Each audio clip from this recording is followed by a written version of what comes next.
Well, going through it, yeah, I'm looking at the guys who are going to be, who are definitely switching teams this year Yes. and how much they left for. Okay. So if you're going to go by ranking just overall, the most value, I guess you would say, the highest paid guys. The which was surprising to me that the highest paid transfer going into this season, like a 2026 season, was Sam Levitt. Wow. I was like, wow, I didn't know. I know he was probably going to go anyway, He was the but third ranked overall third player on ranked, ESPN. Yes. yeah.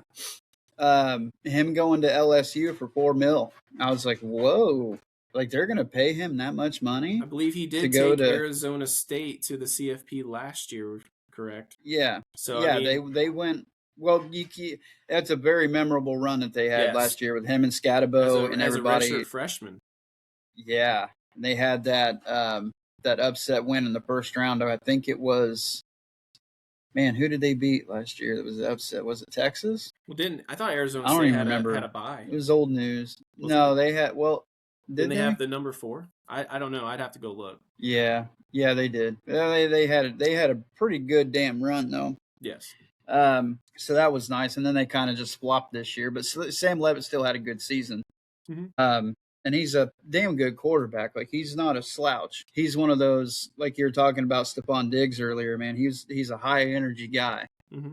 Every single play, like he'll go out there and die. Like he doesn't care. He's a little lanky. I mean, he's about it says 205, 6'2", so he's Yeah, kind of a smaller QB. But yeah, he looks pretty mobile, right? So I think yeah. that he can avoid hits, but he better be He's a a little careful. yeah. He's mobile. He's a little light in the loafers, like they would say. My Yeah. mom would say he needs a bologna sandwich with cheese and Miracle Whip on it.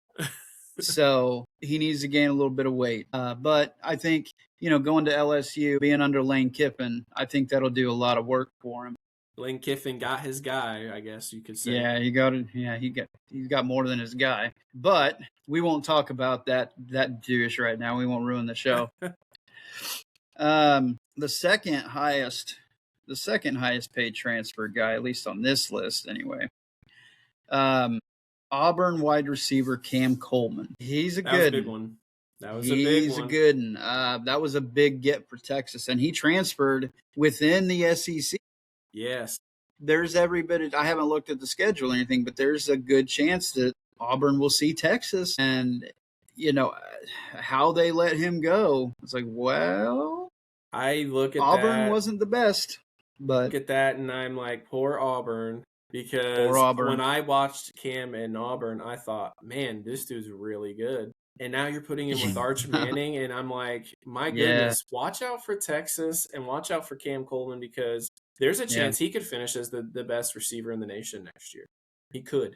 Oh yeah. 6'3". I mean, he's got prototypical size and speed. So he's exactly what you want in a wide receiver. Like he'll go up and get it. And I think maybe that was part of what was harboring Texas a little bit this year. Was I don't think they had a true number one guy. Exactly. It was And exactly what they now needed. they do. Yeah, that is exactly what they needed. So I mean, Sarkisian, good for you, man. You did your deal and you got your guy. But if we're gonna keep it here with quarterbacks anyway, because I know everybody's really interested in quarterbacks. What's the quarterback doing? But the one that would do that I'm really, really interested in, because of the season that North Texas had. This last season was really, really good. Their quarterback, Drew Mestemaker, going to Oklahoma State, who just had an abysmal season. It was bad. And I mean abysmal. I don't know how good they can be, but Mestemaker is really good, and I think he led the nation in passing yards, right? Yeah. 4,300. They were the highest scoring offense this year, and I believe they only lost 1 or 2 games, and they were scoring 30-some points per game. And I think they were the only team that scored more than IU did on a per game basis. So, you're looking at, and again, you look at his measurements, dude. He is great size quarterback, 210, 6'4". He's only a sophomore, so he's got a couple years left. Mm-hmm. But I'm really, really interested to see what can he do to turn Oklahoma State around. I haven't had my ear to the ground so much in college football since the national championship has been over, and we've kind of been shifting to football, more football, NFL, Super Bowl playoffs, shit like that. So I'll definitely be looking more into it once the Super Bowl is over and we get into the offseason and everything. But I don't know who Oklahoma State has hired. I haven't looked into that very much. But when you have somebody coming in like Drew, I think it's an automatic, our team got better. Yeah. So I don't see too many people transferring to Oklahoma State. So what it tells me is that this dude has a drive to him. Like he wants a challenge. Yeah. He's like, we were at North Texas. That was a challenge already. But we went and we did what we did. Mm-hmm. You know, we got to a good bowl game. We won a lot of games. We were the number one offense in all of NCAA. So now that I did that, I kind of want to go to like the school that's in the worst shape that I can maybe go and maybe make a name for, and that will help kind of maybe boost his draft stock a little bit, especially if he's able to go in there and turn the program around. They can win 9-10 games, you know, so that would be impressive. I don't maybe necessarily expect it, but you know, it would be a great story if he could do that. I look at it and, you know, he did have North Texas ranked because of how great their season was. Yeah. And you're not moving that far away. North Texas to Oklahoma State isn't exactly a big move location-wise. I look at it and I worry of how good the team around him is going to be, obviously, because they didn't do very well. They didn't bring in a bunch of guys. That's the big unknown part, And that's what's scary about it. How good of players were at North Texas. Maybe there's not that much of a difference, and I'm not trying to knock North Texas, but when it comes to what he's expecting for guys around him, you know, a bunch of 3 stars here, a bunch of 3 stars there, growing, different kind of coaching staff and stuff, you know, like, could he regress? Maybe, but I kind of don't think so. And so you kind of just what he does this year to get people interested in Oklahoma State, and then the following year of where he can maybe take them. I would have to watch that very closely. Yeah, I definitely am going to as well. But, you know, the fact that he chose to go there, I think it kind of tells me he's going there to be a leader. And he wants to go there and actually, you know, he wants all the attention. He wants the smoke. He wants everything to be on him. Yeah. And he wants to put that team on his back, and he wants to go make a change there. And they desperately need it. So good on him for doing that. I mean, it's definitely not the easy road. It's not the bitch way out to take it. And I can appreciate it when young men decide to do that. It says a lot about their character. Cowboys are very fortunate. Yes, they are. Just not the ones in Dallas. You guys still got Dak. I'm so sorry. The next 2 quarterbacks that are going, the first one is interesting because he's going to a powerhouse, man. He's leaving, but the team he was on previously was good, but it just wasn't anything to jump out at you, and they didn't really get the coverage that maybe they deserved this year, but they were still a good team. It was Brendan Sorsby from Cincinnati, taking that $3.1 million transfer to Texas Tech. Yep. Number 1 overall on ESPN for portal this year. Yeah. Number 1. Yeah. And I think it's a good move for him. Sucks for Cincinnati. Sucks. But it does. Though in the Cincinnati and the Fighting Kelseys, you know. Just left. You know, he's the same thing kind of goes for the North Texas quarterback. He's got good size. 6'3", he's 205. Maybe needs to put on a little bit of weight, but they have him listed at 235 here. He's definitely not 235. Okay. He may get there, but he's not there right yet. Okay. But he could be. He very well could be. Former IU guy, too. Former IU guy. So there's a little bit of, I want him to do good. You know, kind of rooting for him to have a decent season, decent career to finish up. There were people that kind of thought he might transfer back to IU, and I was like, I don't know if we'll ever really see someone transfer back to a previous place. I don't think. No, I don't see it. I don't see that happening. What I mean, never say never because money does make some people do some stupid shit. But yeah, I would never say never. Yeah. But the next one that I'm really interested to see too is Darian Mensah from Duke. Ooh. Going to the U. So Mario Cristobal just reloads at quarterback. Miami's going to probably make CFP again. I think they're going to be a team that I can see locked in for next year. Yeah. Yeah, I haven't looked through the whole entire list, but I'm sure Miami's going to have a lot of decent players transferring, wanting to come in and be coached by Mario Cristobal, who is just a fiery son of a bitch, and he's really good. He's a very good head coach, and he will get the most out of whoever he gets. So these are kids that when they were born or 3 years old, their parents were like, "Oh yeah, Miami U." Like there's going to be fans, and they're like, "Oh yeah, I've been a fan of Miami for a long time. They just haven't been good for as long as I've been watching it." But they're like, "Hey, they're good again. Let's go to Miami." Yeah. Well, in the 80s and 90s, it was basically cocaine university. So, I mean, I'm not going to drop names, but I worked with a guy way back in the day he was actually on the Miami football team, and he was a big boy. Yeah. He was about 6', 300 pounds, and a funny guy. He was a great dude, but he would tell us stories about the locker room, back in the day. So it was always a riot. But yeah, that's all stuff that I'll keep in here. But yeah, I think Mensah was pretty good. I mean, he was overall the eventual ACC champions, Duke. So he has that. He has that on his resume. Granted, they were 7-5, but hey, conference champion is a conference champion is a conference champion. And he was the second in passing yards this year. Yeah. That's a really good, that's the mess maker type guy that people don't know as much of, and he goes to a powerhouse, Miami. Yeah, so I think he's going to make a name for himself next season and going and just getting that coaching that I'm sorry, but Duke just doesn't have. Mm-hmm. Miami has a way better staff than they do. They have better legends. They have their old school guys, and Miami's one of those schools that's really good about keeping their old school guys involved. And it's like, look, oh my God, there's Ray Lewis. Oh shit, there's Michael Irvin. Oh, man, Warren Sapp. Hey, The Rock. They do a good job about keeping all their old school guys in there.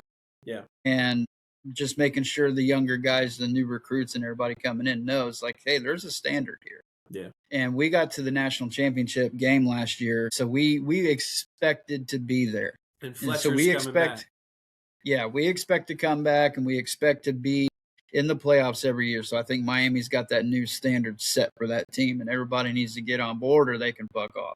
So I'm thinking, Miami's definitely back, but we'll see for how long. A lot of teams like to kind of go back and forth. They're going to be down for a year or two, and then they're back. Yeah. But Miami looks like they're definitely back to getting back up to the top of things. Mm-hmm. So that would be interesting to see, because I think Mensah's got a lot of talent, and I think Cristobal will be doing a really good job again getting that talent out of him. Mm-hmm. Are we wanting to stay quarterback? You can. Those are going to be most notable to some degree. Everybody wants to see the quarterback. Okay. Well, we'll go. The next quarterback down would be USF quarterback Byrum Brown. Who? Another Byrum Brown. Byrum Brown took about $2 million to switch from South Florida to Auburn. Too bad he ain't got Cam Coleman. Yeah, I'm him. I'm pissed. Like, oh God, you guys let like an NFL receiver go. Now I got to do it myself. Yeah. But he's got the talent. He's a dual threat guy where he can. I think Auburn will be better, but better than 5 wins. How hard is that to do? But we'll see. But he's got some talent. He's gonna have some talent around him. But I just think maybe he pulled the trigger a little bit too late, because now you ain't gonna have a Cam Coleman there. But maybe he was number 1 in QBR, which means that his decision making had been top notch. You run it, pass it, where the ball goes, the location and everything. He was the number 1 QBR. Mm-hmm. Yep, he was number 1. So I mean, there's a reason for that. So he's definitely going to be a good player. Now the next one I think that we're probably more interested in would be Josh Hoover coming from TCU. Hoover. Hoover. It works. It does work, and I think that that's the only reason they allowed him to come in, because Hoover rhymes with Hoosier, and you can do the chant. Yep. And he only costed $2.3 million. Yeah. Wow. You know, I guess we're gonna spend another. What everybody said, we're spending $20 million. It's like, okay, so we're spending $19 million on other guys. Look, our highest. Let's not ruin this. Let's not ruin this with Rob Parker talk. Okay, I'm sorry. Let's move on. Let's move on from that dickhead. Okay.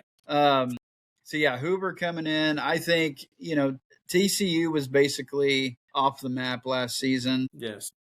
But Hoover is a good two-way kind of dude. He can run that option. Now, I'm not going to sit there and say he's Francisco Mendoza, or Fernando Mendoza. Sorry, I don't know why I said Francisco. I'm thinking Close. Super Bowl. But yeah, he's definitely a dual threat guy. He can run he's really good about running the option, RPOs. So that's what Cignetti wants. He wants a quarterback that can do that. And since little Mendoza decided to pack up and go to Georgia Tech with Justice Haynes. So yeah, I'm not thrilled about that one either. Ooh, you guys lost Haynes? We lost Haynes. But we still got Jordan Marshall, who's gonna kick ass for us next year. So let's just. But I digress. Yeah, Josh Hoover is definitely a good replacement for Mendoza. I do believe IU will not. They're going to lose a little bit, because anytime you lose Fernando Mendoza, you lose a Heisman Trophy quarterback. Yes. It's going to sting a little bit the next year, and there's probably going to be some growing pains. Do I expect them to go 16-0 next year? No, I don't, because they're going to have a difficult schedule, especially when you get into Big Ten play.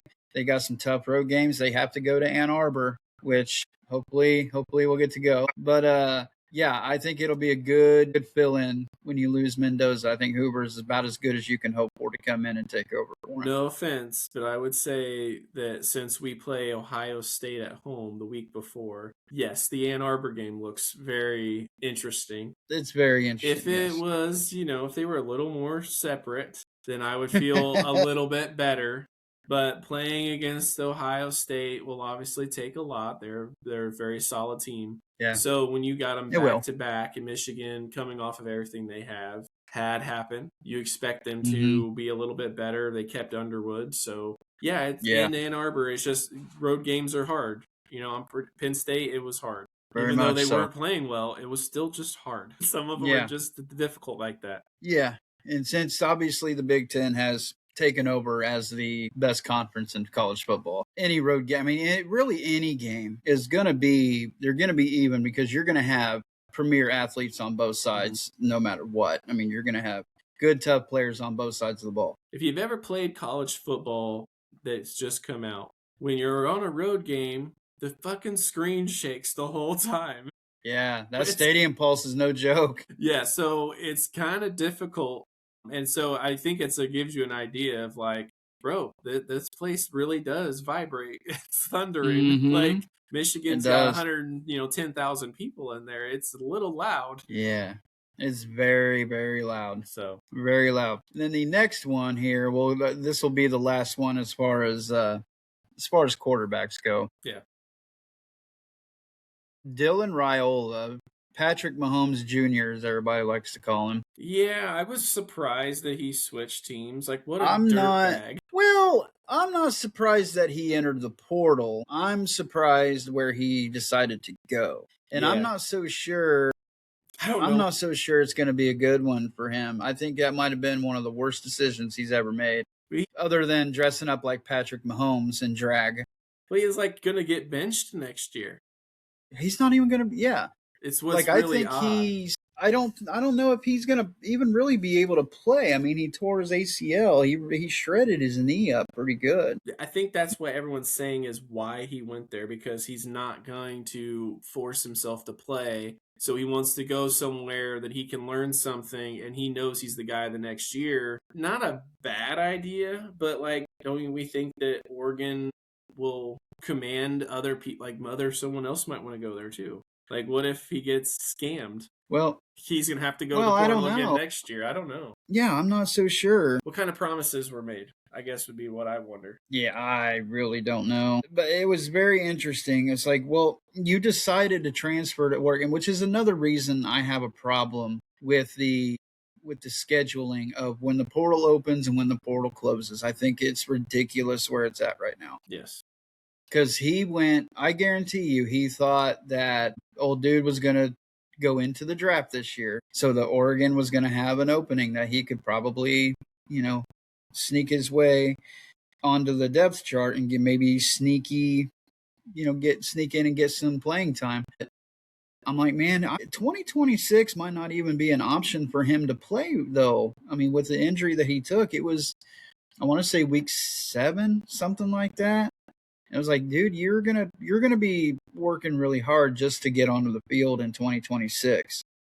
I'm not saying that Raiola can't play. He's a pretty good quarterback, but you're basically making this choice for 2027 because 26 I don't think is an option for him, and he definitely doesn't want to go into the draft in 2027. Yeah. So maybe it will end up working out for him, and maybe it won't be such a bad deal because maybe Oregon will be hurting for a quarterback in 27. You never know. But, even if he was healthy going into next season, I just don't think he would beat out Dante Moore. I don't, just because of what he was able to do this year. Yeah. And he's the team leader right now. And the fact that he just decided, you know what, I'm probably going to get drafted by the Jets. Screw this. I'm coming back. So, which, you know what? It might even still be the Jets next year. I know. So you're wearing green. You're going to be wearing green, bro. So I just don't know if that's something that, he really honestly took a lot of time and thought about. Because I think the portal should not open until the Monday after the national, or the day after the national championship game. That's when it should open, and I think it should close probably right before the NFL draft. You should give them a couple months to really weigh things out, and then you see the players who are going to enter the draft and the people who are going to come back. Yeah. And then you can let these guys take their time and think, because it's a life-changing decision. It's a life-altering decision that they're going to have to make. I think so it's the enrollment process of the schools that makes it difficult. I think student athletes, I saw someone that said that you would actually need to move the season up a week, eliminating some of these bye weeks and these week offs and this bowl season kind of gap. And he's like, if you squish it together a little bit and all that, he said he thinks the national championship should actually happen on New Year's Day. Maybe to crown a champion, because of all the bowl games back in the day that people used to be like, you know what, bowl season is, Fiesta Bowl and all that. Those are January 1st and 2nd. Like there's a little bit of tradition in with that. And he's like, move the national championship to around that day, the January 1st. Because then you don't have to rush. You can have a couple weeks for coaches. And then you can get your transfer portal opened up, and then you can have it finished in the time frame for the admissions of the colleges to make sure that all goes smoothly. And it's like, I would like to see that change somewhere. Like, do something that makes more sense. You just created a freaking free agency for semi-professional athletes. I think that you need to do that, because it's the schedule of how it works doesn't work for most fans. Like, it doesn't make sense. I don't get it, and I don't want to hear the whole enrollment deal. Nobody gives a shit if these guys are going to class. What? Nobody cares about They're it, but athletes. I get it. But I mean, still at the same time, that's kind of a weak ass argument if you're going to sit here and say, well, we got to worry about the enrollment process. Well, you're paying these guys millions of dollars to come play football for you. I'm pretty sure you can make it work.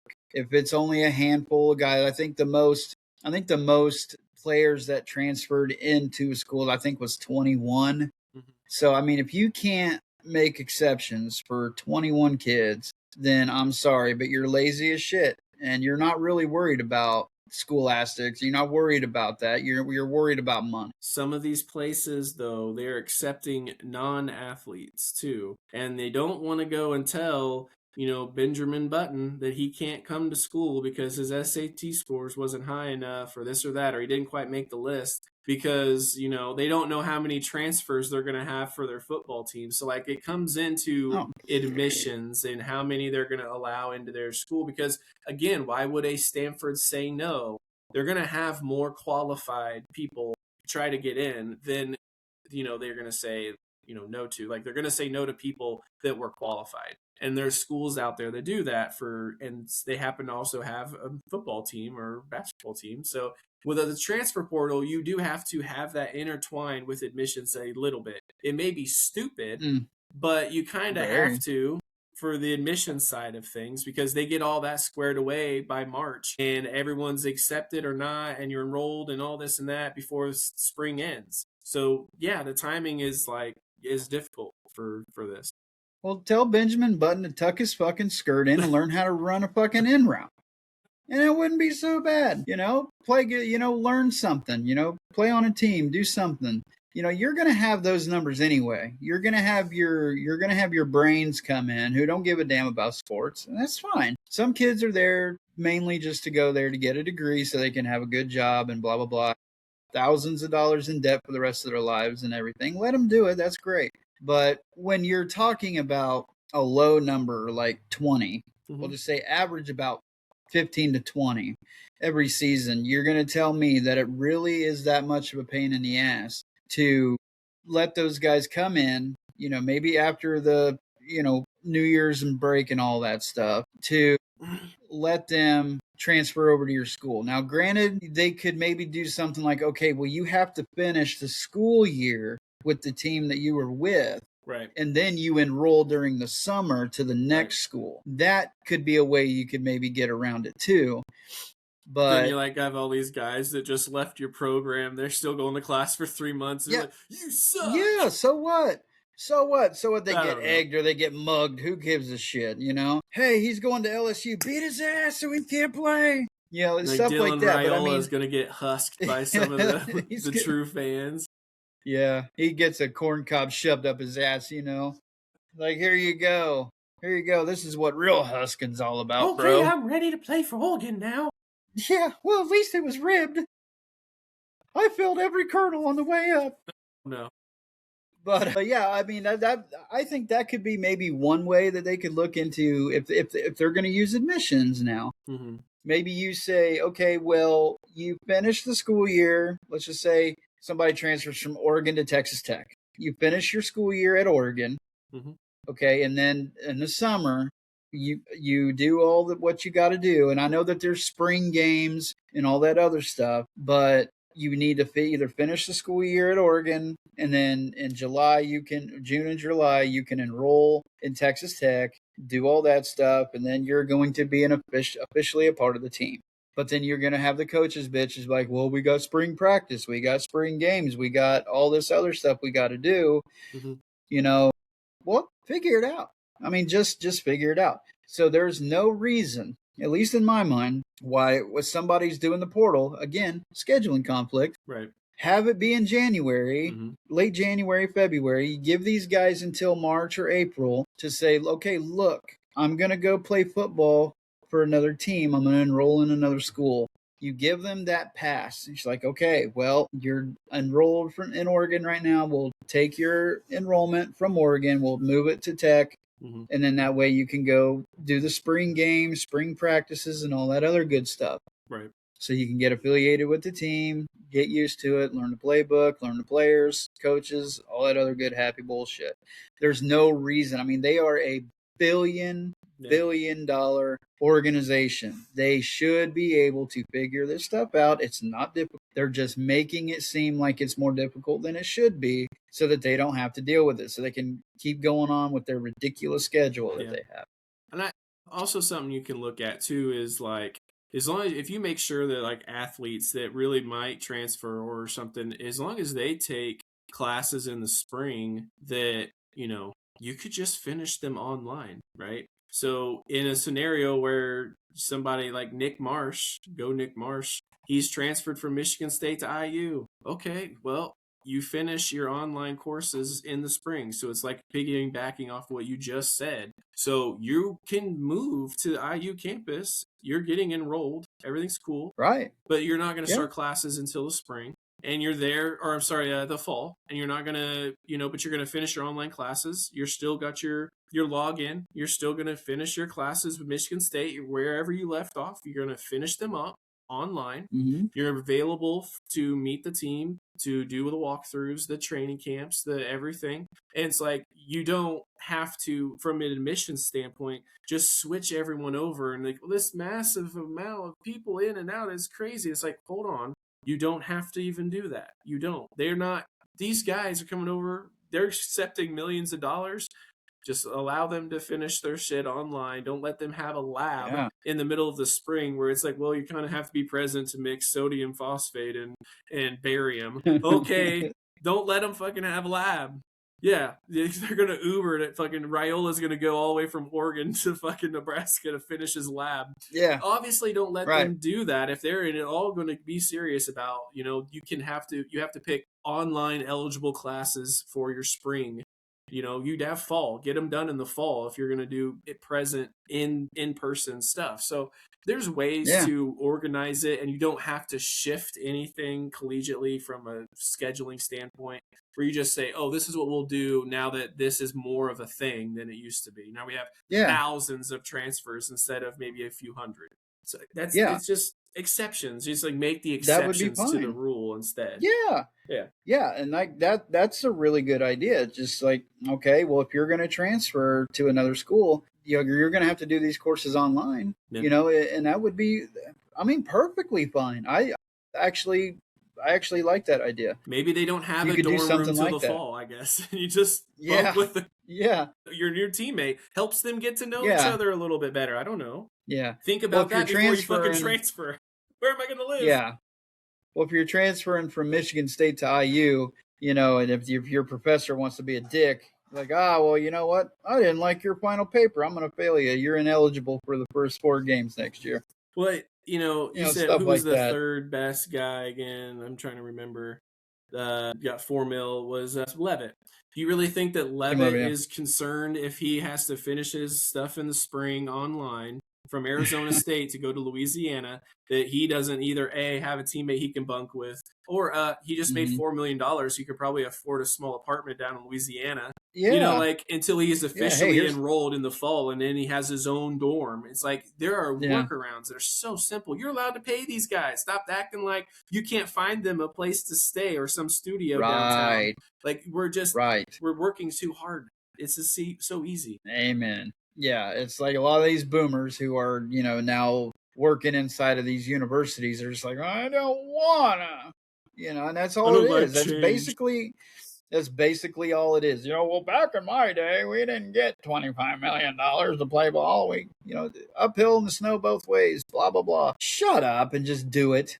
Change go with the times. Things are going to change. Technology is going to come along to make things easier, to make things difficult, blah, blah, blah. You just roll with it and make change. These kids are doing something to improve their lives. They're doing something that maybe your school is not capable of providing them what they need to advance in their life, to get to the next level.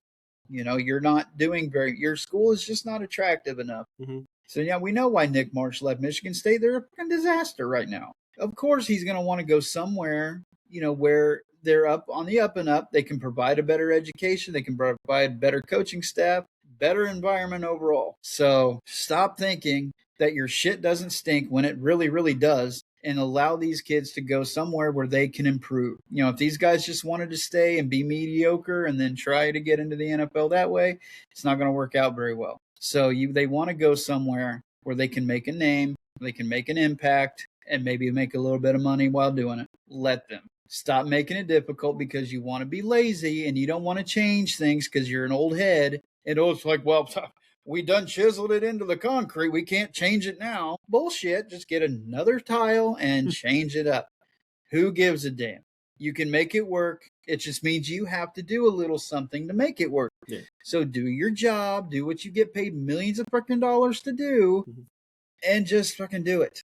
It's not difficult. Quit being bitches about it and just do it already. Yeah, I agree. Well, who are some skill guys that you saw moving that really kind of got you excited?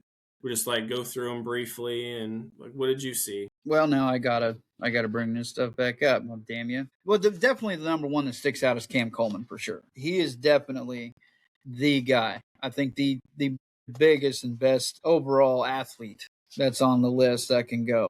Colorado, they lost themselves A and damn Miller, good lineman, and they lost them a lineman. So I don't know if Colorado's going to be all that good, but yeah, it's 2 of the top 14 players in the portal. Yeah, but yeah, I was leaning towards Jordan Seaton there. Yeah, he's a top tackle. He's a big boy. Top offensive He's lineman. a big boy. So, as much shit as I wanted to give Lane Kiffin about, jumping shit from Ole Miss to LSU, which he's still a dick for doing. He went and got Levitt, a protective dude. I mean, hey. Yeah, he went and got the absolute best lineman that is out there. A lot of other coaches might have went and be like, oh, who's the best weapon to put with my new shiny quarterback? And he's like, he went lineman. How Jerry Jones of you. I'm just saying. Yeah, we got to get the fastest guy out here. Who's the... We got shine, and now we need a shinier. We need a shinier. Yeah, that's right. I don't care if he can catch the ball as long as he can fly down the field. Yes, so Nick Marsh obviously was the third best receiver in the rankings. Nick Marsh. We had a lot of running backs lumped together. Hollywood Smothers still going to Texas. What a name. Hollywood Smothers. Where's Key and Peele when you need him?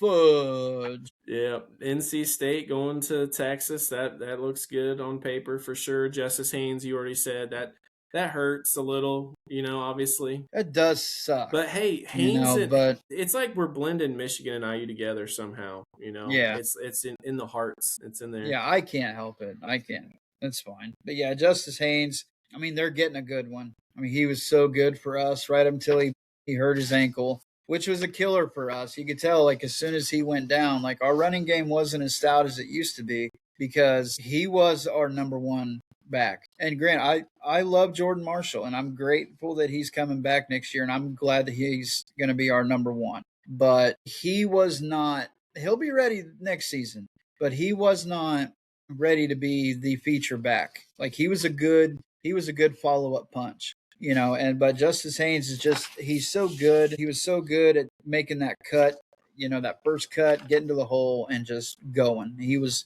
0 to 60 right now. Yes. And we missed that, and that we need that. And I think he'll be ready, but I just don't. Georgia Tech, freaking Georgia Tech. They get Mendoza and then they get Justice. He gets more, I think that he's just going to look more of a star over there. They like to run the ball. I mean, they used to have that wing tee they used to use, so they really used to run it. The option wing tee looking thing. But something I noticed too was North Texas. Their running back is also Hawkins. He's also following to was it LSU? I can't remember now. Mm-hmm. Yeah, he's following his quarterback. I do believe. Yeah, right here. Yeah, or no, Oklahoma State. Yeah. Oklahoma State messed. So yeah, they went together. So that helps Oklahoma State tremendously to have the running back that worked with Messmaker to then suddenly be really strong. That familiarity is always good. I think that'll be really solid. But yeah. Yeah, I got another one on the list. I'm going to butcher his name, and I don't care. Okay. But Prince Will Umanamilan. Umanamilan. Is that the number 6 player? I'm just going to call him Umami. Umama. Yeah, going from Ole Miss to LSU, he's following Lane Kiffin. He's a good edge guy. He's definitely he'll be a good pass rusher for them. I think LSU, for as much shit as everybody's given them because of the Lane Kiffin deal, they're going to be monstrous down there. They're getting great players. Yes, they are. I mean, And something I didn't see. That's who followed Lane Kiffin, though, right? So that dirty bastard is Yeah. following his coach tail. Yeah. And some guys just are like, I only want to be coached by this guy, so I'm only, and that's the same thing. Well, Michigan's had a lot of Utah guys transfer to us, and a lot of really good players.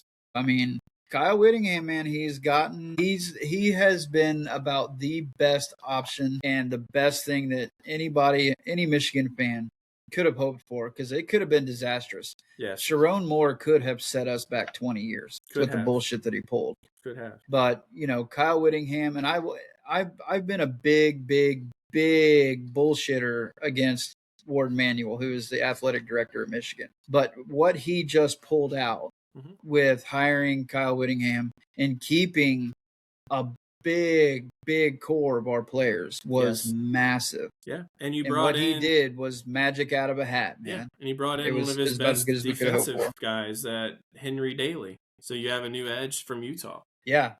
So, I mean, that's what I'm saying. Like, a lot of Utah guys have been finding their way to Ann Arbor. So, I mean, we'll see, but it's definitely a lot better than it could have been. So instead of the Michigan Wolverines, we're going to call them the Mormon Wolverines. Yeah. Michigan Mormons, buddy. That's all it is.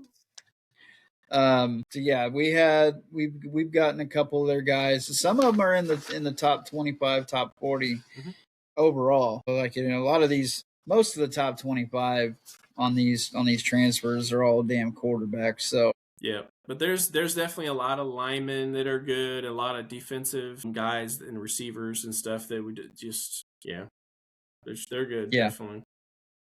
So yeah, not a whole lot as far as big names going different places, but you know, there's some for sure.